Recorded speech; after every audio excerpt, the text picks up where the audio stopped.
અને ભારત દુનિયાનો સૌથી યુવા દેશ છે. આપણે ધારીએ તો શું ન કરી શકીએ. 73 વર્ષે આપણા પ્રધાનમંત્રી પણ યુવાને શરમાવે એવી શક્તિથી જો કામ કરતા હોય તો આપણે તો ખરેખર યુવાન છીએ. મહર્ષિ વાલ્મીકી ઇન્ટરનેશનલ એરપોર્ટનું ઉદ્ઘાટન પણ થયું અને હવે ભગવાન રામ પણ બિરાજમાન થશે અયોધ્યામાં ભવ્ય શિખરબદ્ધ મંદિરમાં 22મી જાન્યુઆરીએ. એક વ્યક્તિ પૂર્ણ એનર્જી, પૂર્ણ પોઝિટિવ એટીટ્યુડ અને પૂર્ણ રીતે એક પોઝિટિવ ચેન્જ માટેનો પ્રયત્ન કરે તો કઈ કક્ષા સુધીનું કરી શકે છે એ આપણા માનનીય પ્રધાનમંત્રી શ્રી પ્રત્યક્ષ દાખલો છે. તો આપણે બધા we are young. India is the youngest nation in the world. 2000ની સાલમાં જ્યારે અમેરિકાના પ્રેસિડેન્ટ બિલ ક્લિન્ટન ભારત આવેલા અને હૈદરાબાદમાં હાઈટેક સિટીમાં એક આઈટી કોન્ફરન્સમાં એ બોલ્યા. એમણે કહ્યું કે India is 540 million youth. Forget 8 hours, forget 6 hours. Even if this 540 million youth, they work sincerely for their academics, for their work. Even for 4 hours a day, nobody can stop India from becoming a developed country and a superpower.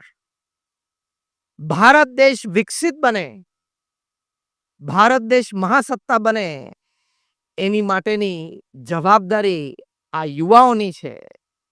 એની માટે આપણે પ્રતિજ્ઞા લેવાની છે. એની માટે પ્રથમ વાત આ છે કે એક્સિલન્સ ઇન એકેડેમિક્સ. બીજી અગત્યની વાત છે smart and ethical professionalism. Academics પૂરું કર્યા પછી તમે જ્યારે કાર્યક્ષેત્રમાં જાઓ, કોઈ પણ તમે નોકરી ધંધો કરો, એમાં smart professionalism aided by technology, ethical professionalism aided by values, એ આપણે આપણી શક્તિને તરફ દોરવાની, આપણે વિચારધારા દ્રઢ રાખવાની. તો when you go for smart and ethical professionalism, there is no force on earth that can stop you. એટલે એ અગત્યનો મુદ્દો સાથે સાથે છે. જો ક્યાંક તમે એથિકલ વેલ્યુઝમાં પ્રશ્ન આવ્યો, નીતિમત્તા અને પ્રામાણિકતામાં ક્યાંક પ્રશ્ન આવ્યો વિદ્યાર્થી અવસ્થામાં કે તમારા પ્રોફેશનલ કરિયરમાં, તો whoever you are, whatever you are, wherever you are, you will invite all sorts of problems. નાના મોટા પ્રશ્ન શરૂ થશે ને થશે. વ્યક્તિગત જીવનમાં પ્રશ્ન આવશે, પારિવારિક જીવનના પ્રશ્ન આવશે, વ્યવસાયિક જીવનના પ્રશ્ન આવશે, સામાજિક જીવનમાં, જાહેર જીવનના પ્રશ્ન આવશે. If you miss out on ethics, you can become zero from hero within seconds. એટલે નીતિમત્તા અને પ્રામાણિકતામાં કોઈ દિવસ ભવિષ્યમાં ક્યારેય ખોટ ના આવવા દેતા. તમે જ્યાં કામ કરતા હશો ત્યાં તમને સ્લીપરી પાથ ઘણા બધા મળશે કે આ માર્ગે હું જઉં તો મને અઢળક પૈસા પણ મળી શકે એમ છે, પ્રતિષ્ઠા પણ વધી શકે એમ છે. અનએથિકલ પાથ હશે, ઘણા બધા દેખાશે. પણ mind well, your first step on that path is the start of your suicide. એ અનએથિકલ પાથ ઉપર ગેરરીતિના માર્ગે તમે પહેલું ડગલું માંડ્યું, એ તમારી આત્મહત્યાની શરૂઆત છે. કદાચ એ માર્ગે ચાલતા તમને પૈસા પણ ઢગલો મળી જશે. શરૂઆતમાં એ પૈસા બહુ જ વાલા અને મીઠા લાગે, પણ નીતિમત્તા અને પ્રામાણિકતા તમે છોડી છે એટલે આજે નહીં તો કાલે ને કાલે નહીં તો પરમ દિવસે પ્રશ્ન આવશે આવશે ને આવશે. ઈડીથી માંડીને સીબીઆઈ સુધીના હાથ લાંબા છે ને એના કરતા વોટ્સએપ ને સોશિયલ મીડિયાના હાથ વધારે લાંબા ને મજબૂત છે. એટલે એ કોઈ રોકી શકશે નહીં. પ્રમુખ સ્વામી મહારાજ આ વાત ખૂબ સારી રીતે સમજાવતા એમના શબ્દોમાં કહેતા કે નીતિમત્તા અને પ્રામાણિકતા એટલે કે નિયમ ધર્મ મૂકીને કોઈ કાર્ય ક્યારેય ન કરવું. તમારી પાસે ભવિષ્યમાં સારા અભ્યાસ પછી સારા સારા પ્રોજેક્ટ્સ આવશે, તમે લીડ કરશો, પણ ક્યાંય અનએથિકલ પ્રેક્ટિસીસની શરૂઆત થાય ત્યારે અટકી જજો. આ તમારી માટે અત્યારે યંગ એજમાં ગોલ્ડન એડવાઇસ છે કે તમે ત્યાં અટકી જજો, નહીં તો પ્રશ્ન ખૂબ આવશે. તમે વેરવિખેર, પરિવાર વેરવિખેર થઈ જશે. જો જેણે જેણે ક્રિકેટના બોલ સાથે ચેડા કરે બધાએ ક્રિકેટ છોડવું પડ્યું કે નહીં? હા કે ના? જેણે જેણે બેંક સાથે ચેડા કરે બધાએ ભારત છોડવું પડ્યું કે નહીં? 2-3 જણા લંડન ભાગી ગયા છે, 2-3 જણા કેરેબિયન આઇલેન્ડ છે, બધાને પાછા લાવવાના છે. 2024 એની માટે જ છે. અને દિલ્હીમાં Tihar with wide arms open is ready to hug them. 2018ની સાલમાં સાઉથ આફ્રિકા અને ઓસ્ટ્રેલિયા વચ્ચે ક્રિકેટ ટેસ્ટ મેચ ખેલાયેલી. Australia was touring South Africa. એક ટેસ્ટમાં ત્રીજા દિવસે ટી બ્રેક સુધીમાં ઓસ્ટ્રેલિયાના એ વખતના કેપ્ટન સ્ટીવ સ્મિથ, જે આ વખતે વર્લ્ડ કપમાં પણ એના એક બેટ્સમેન હતા, એ સ્ટીવ સ્મિથને અંદાજ આવી ગયો કે આપણે આ ટેસ્ટ હારી જશું. ટી બ્રેક વખતે એમને ઓપનિંગ બેટ્સમેન ડેવિડ વોર્નર સાથે, જે વાઇસ કેપ્ટન હતા, તેની સાથે મસલત કરી. જે ડેવિડ વોર્નર ઓસ્ટ્રેલિયામાં ઓપનિંગ બેટ્સમેન વર્લ્ડ કપમાં પણ હતા. ટેસ્ટ આપણે હારી જઈએ એવું લાગે છે. ત્રીજા દિવસનો ટી બ્રેક હતો. અંદાજ આવી ગયો. એટલે ડેવિડ વોર્નરે કીધું કે મને પણ અંદાજ આવી ગયો છે કે આપણે હારી જશું. કરવું શું? જીતવું તો છે જ, હારવા તો ના જ જોઈએ. અનએથિકલ પ્રેક્ટિસ મગજમાં ઘૂસી કે કંઈક ખેલ કરીએ, આપણે હારવું નથી, રમત છે, હારી જવાય. 10 મેચ સળંગ જીત્યા પછી પણ ફાઇનલ હારી શકાય. It's okay, it's okay. અઘરું છે. આપણે અહીંયા બેઠા છીએ, પણ જે વ્યક્તિઓ છે ખેલાડી, એની માટે સ્વીકારવું બહુ જ અઘરું છે. આપણે માની શકીએ ને આપણે હમદર્દીથી એમની સાથે છીએ, પણ એમ કે થઈ શકે, આ જીવન છે. એટલે કંઈક ખેલ કરીએ. શું? તો કે ટી બ્રેક પછી નવો બોલ લઈએ અને આપણે એક પ્લેયરને સિલેક્ટ કરીએ અને ખિસ્સામાં એક સેન્ડ પેપર આપીએ. એની પાસે જ્યારે બોલ આવે ત્યારે એને બોલના સીમની એક બાજુ સેન્ડ પેપર ઘસીને એક બાજુની શાઇન ઘટાડવી, એટલે કે રફ કરી દેવો. બીજી બાજુ શાઇન હોય. એટલે કેમેરુન બેનક્રોફ્ટને સિલેક્ટ કરવામાં આવ્યો કે તું ખિસ્સામાં એક સેન્ડ પેપર રાખ અને તને મિડ ઓન પર ફિલ્ડિંગ આપીએ. એટલે ઘણા બધા બોલ શરૂઆતની 5 ઓવરમાં પેસ બોલર્સ એવા નાખે કે સામાન્ય ડિફેન્ડ કરે તોય મિડ ઓન તરફ રોલ થતો થતો બોલ જાય, તારા હાથમાં આવે ત્યારે ગોળ ફરી અને ખિસ્સામાં સેન્ડ પેપર છે એક બાજુ ઘસવાનો. એટલે બોલની શાઇન સીમની એક બાજુથી ઉતારી દેવાની. હવે નવો બોલ હોય, સીમની એક બાજુ શાઇન હોય ને એક બાજુ રફ થાય, એટલે રિવર્સ સ્વિંગ થવાય શરૂ થઈ જાય. અને આ બધા ઓસ્ટ્રેલિયાના બોલર્સ 90-95 માઇલ્સ પર આવરની ડિલિવરીઝ નાખતા હોય, એમાં રિવર્સ સ્વિંગ શરૂ થાય એટલે બેટ્સમેનને બહુ જ તકલીફ પડે. 2 ફૂટ કટ થાય બોલ અને 95 માઇલ્સ પર આવરની ડિલિવરીઝ પડતી હોય, ડેડલી થઈ જાય. એટલે આ ભાઈએ આ કામ શરૂ કર્યું. 2-5 વખત કર્યું હશે. એક વખત આમ કાઢીને ઘસતા હતા, સીસીટીવી કેમેરામાં પકડાઈ ગયું કે આ કંઈક ઘસે છે. એટલે સ્ટુડિયોમાં રિપ્લે થયું 2 વાર. ઓફિશિયલ્સને બોલાવવામાં આવ્યા કે he is rubbing some object against the ball. See એટલે રિપ્લે 2-3 વખત સાઉથ આફ્રિકાના ક્રિકેટ બોર્ડે ઓફિશિયલ્સે જોયો કે 100% કંઈક ઘસે છે. એટલે એને બહાર બોલાવવામાં આવ્યો, ચાલુ મેચે ઊભી રાખીને, અને પૂછવામાં આવ્યું કે તમે શું કરતા હતા? તો જેમ આપણે ખોટું કરતા પકડાઈ ગયા, પહેલો શું હોય, નાનો બાળક, હું કંઈ નહોતો કરતી, આમ ખભા ઊંચા કરે, મને ખબર નથી, હું કંઈ નહોતો કરતો. જે આપણે બધાને નાનપણથી ટેવ છે. એટલે કે ના, મને કંઈ ખબર નથી. જેને પોતાને રિપ્લે બતાવવામાં આવે કે આ તારો રિપ્લે છે, ત્રીજો સ્ક્રીન, આ શું ઘસતો હતો? તો કે ઘસતો નતો, આંગળી પર વાગેલું ને એટલે આંગળી રબ કરતો. No, there was some object, see this. ખિસ્સું ખોલ. એટલે પછી વિડીયો ચાલુ હતો, કેમેરા ચાલુ હતો, ખિસ્સામાંથી એને સેન્ડ પેપર કાઢ્યું અને કન્ફેસ કર્યું કે મેં આ સેન્ડ પેપર ઘસ્યું છે. પણ મેં એટલે કર્યું, મારા કેપ્ટને કહ્યું. એટલે બોલાવો સ્ટીવ સ્મિથને બહાર. સ્ટીવ સ્મિથને બહાર બોલાવ્યો. એની ઇન્ટ્રોગેશન ચાલુ કરી, એને કન્ફેસ કર્યું. સ્ટીવ સ્મિથ કે મને આ વિચાર આવેલો, પણ એકચ્યુઅલી એક્ઝિક્યુશન ડેવિડ વોર્નરે કર્યું છે. એને બહાર બોલાવો. પકડાય ત્યારે આખી સ્ટ્રિંગ પકડાય, સમજી રાખજો. આખી સ્ટ્રિંગ પકડાઈ જાય.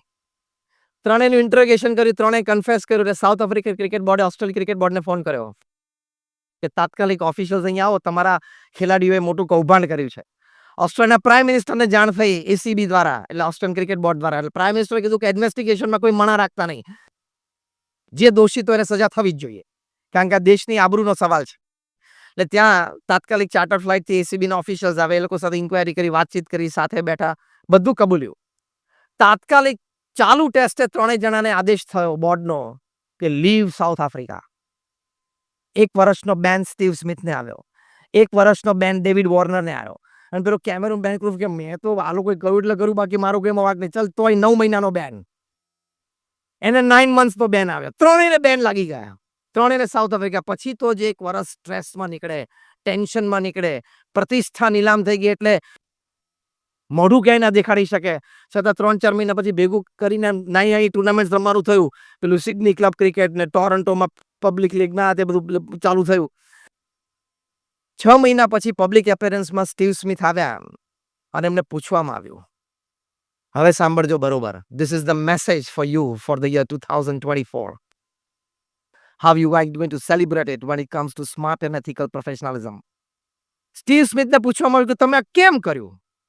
તમને ખબર નહોતી કે તમે બહુ જ ડેન્જરસ માર્ગ ઉપર જાઓ છો?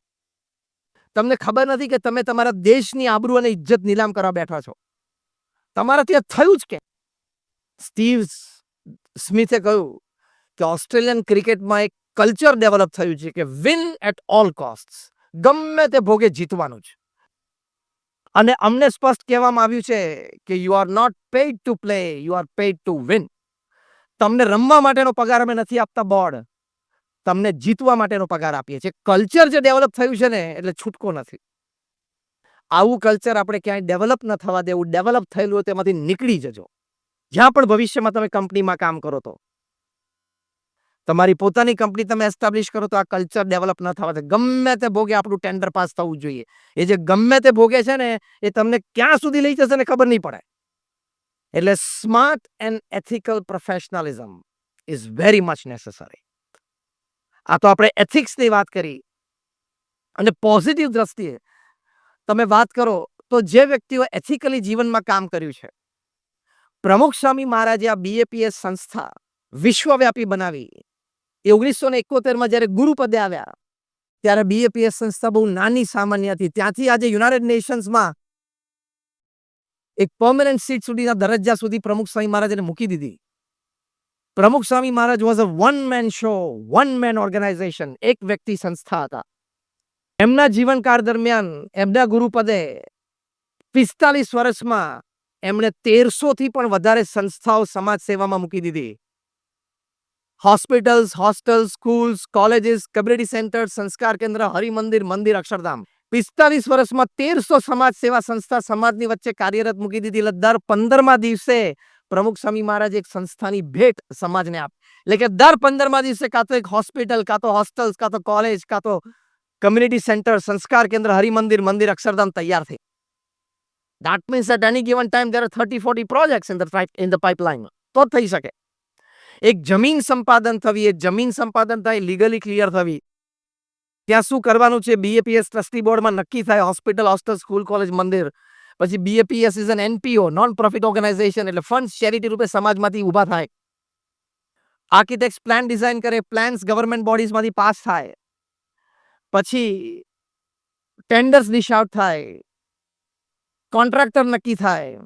એ કોન્ટ્રાક્ટર બાંધકામ શરૂ કરે, ખાતવિધિ થયા પછી એ સંસ્થા એની ઇમારત તૈયાર થઈ જાય, એનું ઉદ્ઘાટન સમારોહ નક્કી થાય.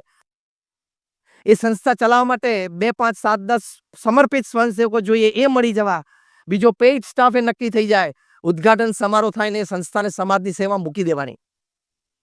આ જમીન સંપાદનથી માંડીને સંસ્થાને સમાજની સેવામાં મૂકવી, એ આખી જે સ્ટોરી મેં તમને કીધી એ પ્રમુખ સ્વામી મહારાજે 45 વર્ષ સુધી દર 15મા દિવસે પૂરી કરી. It's beyond the ken of human intelligence.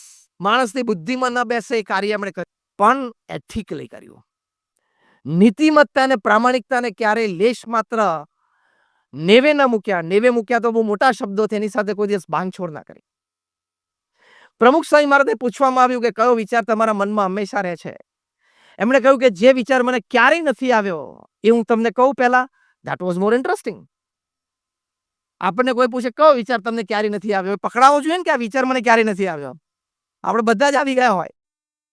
પ્રમુખ સ્વામી મહારાજે કહ્યું કોઈનું પણ અહિત થાય એવો વિચાર મને જીવનમાં ક્યારેય નથી. કેટલું એથિકલ વર્કિંગ કહેવાય. અત્યારે મહંત સ્વામી મહારાજની ઉંમર, પ્રગટ ગુરુહરિ બીએપીએસ સંસ્થાના administrative and spiritual head of BAPS, 91 વર્ષની ઉંમર છે. 91 વર્ષની ઉંમરે આ બીએપીએસ જેવી એક આટલી મોટી આંતરરાષ્ટ્રીય સંસ્થા ચલાવવી. ઇન ધ લાસ્ટ 2 months મહંત સ્વામી મહારાજે ઓક્ટોબરમાં સ્વામિનારાયણ અક્ષરધામ, ન્યૂજર્સી, રોબિન્સવિલમાં, which is the largest Hindu temple in the Western Hemisphere and the second largest in the world. આ ગાંધીનગરનું અક્ષરધામ તમે જોયું છે ને, એ 1.5 થી 2.5 લાખ ઘનફૂટ પથ્થરનું છે. દિલ્હી અક્ષરધામ છે એ 8.5 લાખ ઘનફૂટ પથ્થરનું છે.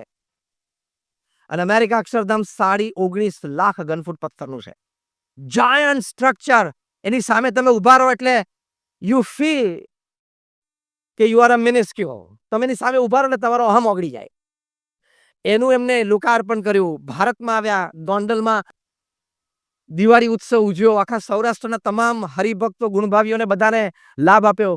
ત્યાંથી બોચાસણ આવ્યા, ત્યાં 40 થી 50 યુવાનોને દીક્ષા આપી. ત્યાંથી નડિયાદ આવ્યા, ત્યાં અક્ષરધામ જેવું એક અક્ષરધામ તુલ્ય કેમ્પસનું ઉદ્ઘાટન પ્રતિષ્ઠા મહોત્સવ પછી કર્યું. ત્યાંથી અત્યારે સુરતમાં છે અને સુરતમાં પણ 125 એકર ઉપર અક્ષરધામ તૈયાર થયું છે અને માર્ગદર્શનમાં છે અત્યારે. એટ ધ એજ ઓફ 91 એમની મૂવમેન્ટ તમે જુઓ, એમનું ઇન્વોલ્વમેન્ટ તમે જુઓ. 91 વર્ષે કોઈ વ્યક્તિ આટલું કાર્ય કરી જ ના શકે. આટલી બધી જવાબદારી વચ્ચે એથિકલ. રોજ સવારે દુનિયાના બધા જ દેશોના નામ મહંત સ્વામી મહારાજ સ્મરણ કરે છે. એક એક દેશનું નામ બોલે છે અને દેશના લોકો સુખી થાય એની માટે પ્રાર્થના કરે છે. His morning starts with prayers for the world. કેટલું એથિકલ વર્કિંગ કહેવાય. કોઈ પણ સંજોગોમાં તો મારા જીવનમાં મને આનંદ રહે. પછી આપણો ફેમિલી મેમ્બર્સ હોય, કોઈ 2-4 ફ્રેન્ડ્સ હોય, 2 વર્કિંગ કલીગ હોય, કોઈ રિલેટિવ હોય, કોઈ નેબર હોય, વોટએવર. કોઈ તમારા મોર્નિંગ વોક ગ્રુપમાં 1-2 વ્યક્તિ હોય, વોટએવર. 25 વ્યક્તિઓ લાઈફમાં સિલેક્ટ કરી લેવાની. એ 25 વ્યક્તિ મારે કોઈ પણ સંજોગોમાં મારા જીવનમાં જોઈએ, મારા જીવનનો હિસ્સો છે. પછી એ 25 વ્યક્તિ સાથે બધું કોમ્પ્રોમાઇઝ. એની ભૂલ હોય ને તો આપણે સોરી કહેવાનું, કારણ કે we want the person in my life. અહીંયા રિલેશન્સ મેન્ટેન થાય. અને એકવાર એ વ્યક્તિને મને ખબર પડે ભૂલ મારી હતી, છતાં એને સામેથી મને ફોન કર્યો. ભૂલ મારી હતી, છતાં એને ગણકાર્યું નહીં અને મને સ્માઇલ આપી દીધી. પછી જે બંને જણા વચ્ચે બોન્ડિંગ થાય ને, that is a great bonding. Relationships આવી રીતે સ્ટ્રોંગ થાય. સામેવાળી વ્યક્તિની ભૂલને સ્વીકારીને મોટું મન રાખવું. 100માંથી 99 ભૂલ તો એવી હોય છે કે તમે દરગુજર કરી જ શકો છો. એકાદ ભૂલ એવી હોય કે જેમાં તમારે ડિસ્કશન અને ડિસિશન હોય.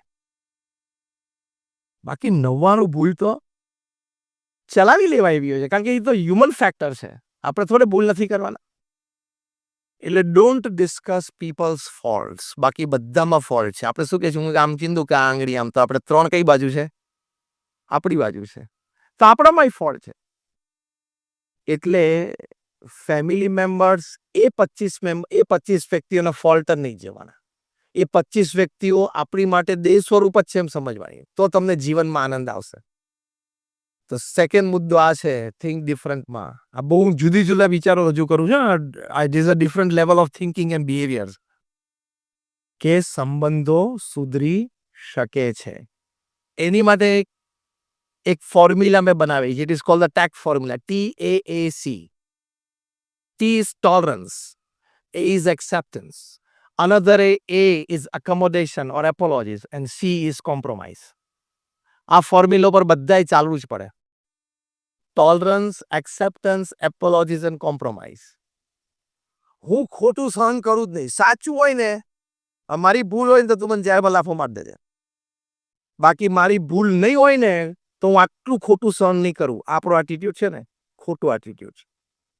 સામે વ્યક્તિ વડીલ હોય, તમારા ઘરમાં વડીલ હોય, તમારા સાસુ સસરા હોય, તમને ટોક્યા, જો તમે સામું બોલ્યા, your pharmacy, your CA, your CS, your MBA, your MBBS, everything goes to dustbin. કારણ કે તું ભણ્યો પણ મોટાની મર્યાદા રાખતા શીખ્યો નહીં. સાસુ અને સસરા એકવાર તમને ટોકે, ખોટા હોય ને તો એ મૌન જ રહેવાને. આ આપણી પારિવારિક અને સામાજિક મર્યાદાઓ છે. અને હા, ખોટું પણ સહન નહીં કરવાનું, પણ 2 દિવસની રાહ જોવાની. 2 દિવસ પછી શાંતિથી બેસવાનું. પપ્પા તમે આ વાત કરતા હતા પણ વાત આમ હતી, મમ્મી તમે આ વાત કરતા હતા પણ વાત આમ હતી. એવું શાંતિથી વાત કરો ને તો સાસુ સસરાને એમ થાય કે દીકરી સંસ્કારી છે, એના માતા પિતા એને સંસ્કાર આપ્યા છે, એને ભણાવી પણ ગણાવી છે, સંસ્કાર આપ્યા છે. સાસુ સસરા સામે તમે હાથ લાંબો કર્યો, બોલ્યા, all your academics goes in dustbin. Your MBA gold medal goes in dustbin. કચરો થઈ ગયો. આ think different when it comes to સંબંધો સુધરી શકે છે. ભૂલાય જ નહીં વડીલની સામે. આ તો મેં એક મુદ્દાની વાત કરી, આપણી પારિવારિક અને સામાજિક મર્યાદાઓ છે. તો જ સિસ્ટમ મેન્ટેન થશે ને. અને આપણે આપણી દીકરીને વલાવીએ ત્યારે સલાહ શું આપીએ છીએ? પહેલી, બેટા જરાય ચિંતા ના કરીશ, ફોન કરી દેજે, અમે લોકો અડધો કલાકમાં આવી જશું. અરે એની માં રોજ દીકરીને ફોન કરે અડધો કલાક સાંજે કે સવારે બપોરે. જ્યારે અમેરિકામાં 300 ડિવોર્સ લોયર્સની મીટિંગ થયેલી. કયા લોયર્સ હતા? જેની એક્સપર્ટાઇઝ શેમાં હતી? છૂટા પાડવામાં, divorce. All of them were multi millionaires. ખબર પડી ને? એ લોકોની 3 દિવસની કોન્ફરન્સ થઈ. કોન્ફરન્સ પછી એ લોકોએ કન્ક્લુઝન પેપર તૈયાર કર્યું. એમાં મુખ્ય મુદ્દા હતો કે what are the principal reasons of divorce among young couples. 25, 28, 30, 35 વર્ષના કપલ્સ હોય એમાં ડિવોર્સનું મુખ્ય કારણ શું છે? 5 કારણો લખ્યા હતા. આ બધા બેઠા હતા, વર્ષોના અનુભવ, બધાએ 200, 500, 1000 કેસ લડેલા. 5 રીઝનમાંથી એક રીઝન લખ્યું, over involvement of daughter's mother into her in-laws house. બધા સ્તબ્ધ થઈ ગયા. પિન ડ્રોપ સાયલેન્સ આવી ગયા. તા રોજ કરીએ જ છે, આ જ કરીએ છીએ. વન ઓફ ધ, કારણ કે ત્યાં પછી શંકા કુશંકાઓ શરૂ થાય.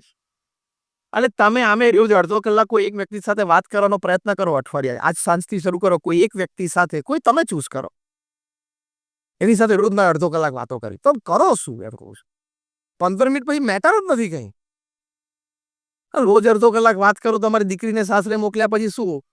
થેપલા કર્યા, રોટલી કરી, ભાખરી કરી, જે કર્યું ખાઈ લેશે. દીકરીને જ સલાહ આપવાની, બેટા હવે તારું એ ઘર છે. મહિને 2 મહિને એવું તારી કોઈ ઈચ્છા હોય તો તું ફોન ઉપર વાત કરજે, અમે રાજી છીએ. તું ત્યાં બરોબર રહે, એમાં તારી શોભા, એ ઘરની શોભા ને અમારા ઘરની શોભા છે. 6-8 મહિને, વર્ષે ક્યાંક મળવાનું થશે તો મળી લેશું. બાકી બેટા હવે તારું ઘર છે, તારે ત્યાં શોભાવાનું. તારે કંઈક જરૂર હોય તો પ્રેમથી કહેજે, પણ અમારા તરફથી બહુ અપેક્ષા તારે હવે રાખવાની. તારે ટાઈમ, એનર્જી, રિસોર્સિસ એ ઘરમાં જ આપવાના. અને પ્રેક્ટિકલ સલાહ, જો થિંક ડિફરન્ટ. પ્રમુખ સ્વામી મહારાજ બહુ સરસ શીખવાડતા. પ્રમુખ સ્વામી મહારાજ એક જણે કીધું, મારી બંને દીકરીઓના લગ્ન એક માંડવે લીધા છે ને આ 2 કંકોત્રીઓ છે. પ્રમુખ સ્વામી મહારાજે પુષ્પ મૂકીને પ્રસાદીભૂત કરી આપી. પછી પ્રમુખ સ્વામી મહારાજને સલાહ આપી, તમારી દીકરીને કહેજો કે 2 વર્ષ સુધી સાસરે જઈને મૌન રહે. એટલે કે કોઈ સજેશન ના કરે. જે સિસ્ટમ ચાલતી હોય ને, સિસ્ટમમાં પહેલા ફિટ થાય. See, this is thinking different to maintain good relationships. પ્રમુખ સ્વામી મહારાજ બીજું બોલે, કારણ કે અમને તો આટલા અનુભવ, 7.5 લાખ પત્રોને અમને લેખિત જવાબ આપ્યા છે. એમાં બધા પ્રકારના પ્રશ્નો એમની પાસે આવતા, એને સમાધાને આપતા. કારણ કે પ્રમુખ સ્વામી મહારાજે કહ્યું કે ભાઈ, દીકરી જે ઘરમાં ઉછરી છે, જે ઘરમાં જાય છે, ત્યાં માણસો જુદા, એના વિચારો જુદા હોય, સ્વભાવ પ્રકૃતિ જુદી હોય, ઉઠક બેઠકના ટાઈમ જુદા હોય, ખાવા પીવાના સમય જુદા હોય, ખાવા પીવાના ટેસ્ટ જુદા હોય.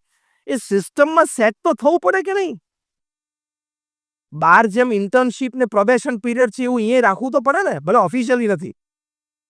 તે સિસ્ટમમાં ફિટ થવું પડે ને. અત્યારે છે ને, અત્યાર પાછો જમાનો છે ને, પેલું કોંગ્રેસ જમાનો છે કે બધા મધર ઇન લોઝ ને ફાધર ઇઝ લો છે ને, લેસ એજ્યુકેટેડ ઓર નો, ઓલમોસ્ટ નીલ ઓર લેસ એજ્યુકેટેડ, છતાં ગ્રેજ્યુએટ. અને આ જનરેશન છે બધા ગ્રેજ્યુએટ્સ અને પોસ્ટ ગ્રેજ્યુએટ્સ આવે છે. એટલે આ બહુ કોન્ફ્લુઅન્સ જનરેશન છે. સૌથી વધારે ઘર્ષણ અત્યારે આપણી આ જનરેશનમાં છે. 50 વર્ષ પછી સાસુ ને વહુ 2 MBA હશે, એટલે ચિંતા નથી. ખ્યાલ આવ્યો? 2 CA હશે, એટલે 2 સમજી શકશે, ઇન્ટેલેક્ચ્યુઅલ લેવલ હશે. એકેડેમિક અત્યારે છે ને, મેજોરિટી 70-80% બહુ જ ડિફરન્સ છે ઘરોમાં. એટલે હવે સાસુ બિચારી 10મા ધોરણ પાસ હોય, 12મા ધોરણ પાસ, ઓડી ગ્રેજ્યુએટ, છોકરી MBA થયેલી, એટલે પહેલા જ દિવસે એને સજેસ્ટ કરે કે મોમ, એકચ્યુઅલી તમે આપણું રેફ્રિજરેટર છે ને આ ડિરેક્શનમાં હોવું જોઈએ. હવે જે ડિરેક્શનમાં પડ્યું છે એમાં ઘરમાં બધાને ફાવી ગયું છે, 8 વર્ષથી બધા વાપરે છે, તું જલ્દી ફવડાવી દે, તું ફેરવીશ તો તું પડી જઈશ. ખ્યાલ આવ્યો? રેફ્રિજરેટર આ દિશામાં કેટલા વર્ષથી પડ્યું છે? 8 વર્ષ. તું ક્યારે આવી આ ઘરમાં? 8 દિવસ થયા. અને 8 વર્ષ ઘરમાં બધાને આ ડિરેક્શન રેફ્રિજરેટરની ફાવી ગઈ છે. એટલે હવે તારે ફવડાવી દેવાનું છે રેફ્રિજરેટર નહીં. અત્યારે જે બોલો છો ને તમારી દીકરીને કહેજો. આ પ્રમુખ સ્વામી મહારાજના વર્ડ્સ હું બોલું છું. આ કેટલા બ્રેકડાઉન્સ છે, કેટલા ડિવોર્સ કેસીસ છે. મુંબઈમાં બાંદ્રામાં ફેમિલી કોર્ટ છે. રોજના 70 થી 80 ડિવોર્સ કેસીસ રજીસ્ટર થાય છે. દિલ્હીમાં રોજ 70 થી 80, હૈદરાબાદ સિકંદરાબાદ ટ્વિન સિટીમાં રોજના 100. અમુક તો કલાકોમાં ડિવોર્સ થાય છે. બોલો, હજી મેરેજ થયા અને 8મા કલાકે ડિવોર્સમાં તેમનું રજીસ્ટ્રેશન. રેકોર્ડ. આઈપીએલ કરતા ફાસ્ટ ગેમ રમે છે. બાંદ્રામાં આપણે અહીંયા ફેમિલી કોર્ટમાં જે ડિવોર્સ માટે કેસીસ રજીસ્ટર થાય છે ને, એમાંથી 5% કેસ તો અબાઉ ધ એજ ઓફ 60 ના છે. અલ્યા 30-35 વર્ષ ચાલી ગયું અથવા ચલાવી લીધું, વોટેવર. હવે 10-15 છે, અમે 75 વિકેટ પડવાની છે બેમાંથી. ચલાવી લેના 10-15, પણ નથી ચાલતો. તો બાંદ્રાની ફેમિલી કોર્ટમાં જે આ 5% કેસીસ ડિવોર્સના અબાઉ ધ એજ ઓફ 60 થાય છે, એની ઉપર વકીલોએ રિસર્ચ કરી કે આમાં કારણો શું છે. ફની કારણ. પહેલું કારણ, suddenly my spouse has lost the sense of dressing. એટલે 60 વર્ષે જબ્બો લેંગમ બધું આવી જાય. કેવું 63 વર્ષે બધું આવી જાય. હવે 60 વર્ષે સેન્સ ઓફ ડ્રેસિંગ જોવાની હોય 35 વર્ષના લગ્ન પછી. ડિવોર્સનું કારણ છે અબાઉ ધ એજ ઓફ 60. બીજું કારણ, એ તમને એનાથી પણ ફની લાગશે. The temperature of AC and speed of fan in bedroom. એકને પંખો 2 ઉપર ફાવતો હોય ને એકને 5 ઉપર ફાવતો હોય, તો બંને પ્રેક્ટિસ કરીને 4 ઉપર આવી જવું જોઈએ. ટેમ્પરેચર કોકને રાત્રે સુધી 20-22 જોઈએ, કોકને 24-25 જોઈએ, તો બંને 22 ઉપર સેટલ કરી લેવાનો. અને ના થાય તો એક રજાઈ, એનાથી ના પતે તો પલંગની. સજેશન કેટલા બધા છે, પણ આવા this are the real reasons. આપણો મુદ્દો શું ચર્ચી રહ્યા છે? સંબંધો સુધરી શકે છે. આ બધી વાત ઉપર આપણે વિચાર કરવો પડે. હવે તમે ઘરે આવ્યા અને તમારા વાઈફે તમને સરપ્રાઈઝ આપી કે જો આપણે કર્ટેન્સ બદલી નાખ્યા. હવે ધારો કે કલર તમને ના ગમતો હોય, તો તમારે રિસ્પોન્સ શું આપવાનો છે? અહીંયા બોલો છો ત્યાં બોલજો. તમારે કહેવાનું ફાઇન, સુપર, એક્સિલન્ટ. ટૂંકમાં જેટલા સિનોનિમ્સ આવડતા હોય ને સામાન્ય બધા બોલી જ લાવવા. કારણ શું? Now I am coming to something very serious. Listen carefully. Reason is, પહેલું, તમારે કંઈ આખી જિંદગી પડદાની સામે બેસીને કાઢવાની. Am I right or wrong? બરોબર. અને within the 4 walls of the house તમારે ઓથોરિટી ડેલિગેટ કરી દેવાની. સુખી રહેવું હોય તો. This is thing different. પડદાનો કલર સહેજ લાઇટમાં એનું મન તૂટ્યું, એટલે ચા અને શાકના ટેસ્ટમાં ફેરફાર થશે જ. I am joking, it's not going to happen, but I am joking. What I mean to say is, આવી નાની વાતમાં સંબંધોમાં ઘા વાગે. જો હવે તૂટી નથી જવાનો સંબંધ, પણ થોડીક ઉણપ, ઓછપ તો આવવાની છે કે આટલું મેં મહેનત કરી અને 10 દિવસથી મેં કલર સિલેક્શન માટે આટલી મહેનત કરી, રોજ બપોરે 2-4 કલાક શોરૂમમાં ગયા, પછી આ કલર સિલેક્ટ કરો ને. સેન્સ ઓફ એપ્રિસિએશન રાખો. Sense of appreciation. નાની વાત હોય ને, ગ્રેટ. એ બાબતે આ પશ્ચિમના જગતમાંથી ખરેખર શીખવા જેવું છે. અમેરિકા અને ઇંગ્લેન્ડમાંથી, if a kid or even a person, a small thing done good and right is appreciated. નાનો બાળક કંઈક નાની સારી વાત કરે ને તો ફાધર એને પાર્ટી આપે, અને આપણે ટેકન ફોર ગ્રાન્ટેડ. એટલે સંબંધો સુધરી શકે છે. એટલે ટેક ફોર થોડું ટોલરેટ કરી લેવું, થોડું એક્સેપ્ટ કરી લેવાનું. એક્સેપ્ટન્સમાં આ કે હવે તમે જે વ્યક્તિઓ તમારા જીવનમાં છે એમાં હવે વ્યક્તિઓમાં બદલાવ આવવાનો નથી. એના નેચરમાં કદાચ ચેન્જ આવી શકે, પણ વ્યક્તિ તો એની એ જ રહેવાની છે. એટલે એમાં કંઈ બદલાવ આવવાનો નથી. Accept your family, accept the people at your working place fully. Your working place people is your second family. Got it? તમારી ઓફિસમાં જે તમારી સાથે કામ કરે છે તમારું સેકન્ડ ફેમિલી છે. બસ એ કોન્સેપ્ટ રાખો તો તમને કોઈ દિવસ સંબંધો બગડવાની શક્યતા ઓછી ને સંબંધો બગડેલા હોય તો સુધરી શકે છે. ત્રીજી વસ્તુ, સરળતાથી અહમ કરતા વધારે સારું કામ થાય છે. સરળતા રાખવાથી અહમ કરતા વધારે સારું કામ થાય છે. આ ત્રીજું થિંક ડિફરન્ટ.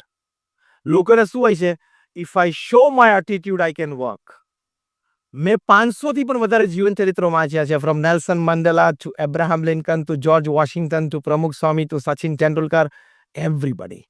એ લોકોના જીવનમાં એક સદગુણ હતો બધાના, કે don't show your attitude, be humble and straightforward, you will work better than the work produce by your ego attitude. કારણ કે લોકોને તમારી પાસે આવું ગમશે. સચિન લગભગ 10 થી 12 વખત 90s માં આઉટ થયા છે. 93, 97, 98 ઉપર, 99માં. એમાંથી એનાલિસિસ એવું કહે છે કે 4 થી 5 વખત એમને ખોટો આઉટ આપવામાં આવેલો. એમાં એક વેસ્ટ ઇન્ડિઝના અમ્પાયર હતા, હું નામ નથી આપતો કારણ કે હજી અમ્પાયરિંગ કરે છે. એને સચિન પ્રત્યે ગ્રજ હતો જ. અને સચિન 90sમાં હોય ને એટલે એ રાત જોતા હોય કે બોલર કોક એલબીડબ્લ્યુની અપીલ કરે અથવા કોટ બીએનની અપીલ કરે, એટલે આંગળી ઊંચી કરી જ દેવાની. એને એક સ્પેશિયલ વિડીયો તૈયાર થઈ છે. એક પણ વખત